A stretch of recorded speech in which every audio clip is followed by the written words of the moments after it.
नयगढ़ स्वच्छ और अबाध निर्वाचन लगी पुलिस फ्लैग मार्च। निर्वाचन तारीख घोषणा पर निर्वाचन को सुरुखुरु तुलाइबा समस्त प्रस्तुति चली। सुरक्षाकर्मी माने समस्त प्रस्तुति आरंभ कर सारे।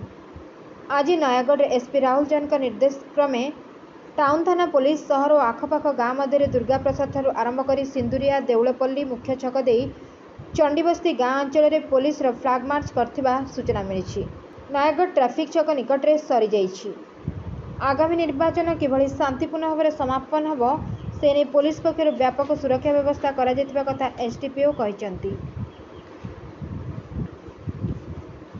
आज फ्लैग मार्च रे 2 प्लाटून आईआरबी 1 प्लाटून जिला पुलिस और थानार समस्त अधिकारी माने सामिल थिले बोली गणमाध्यम को सूचना देइचंती जे निर्वाचन समय बेआईन चोरामद सहित असामाजिक कार्यकलाप उपर नियंत्रण करा पई फ्लैग मार्च और गाड़ी मोटर चेकिंग करा जाउछि। अबाध निशा कारबार विभिन्न असामाजिक कार्य अंकुश लगा जाय पारिबो।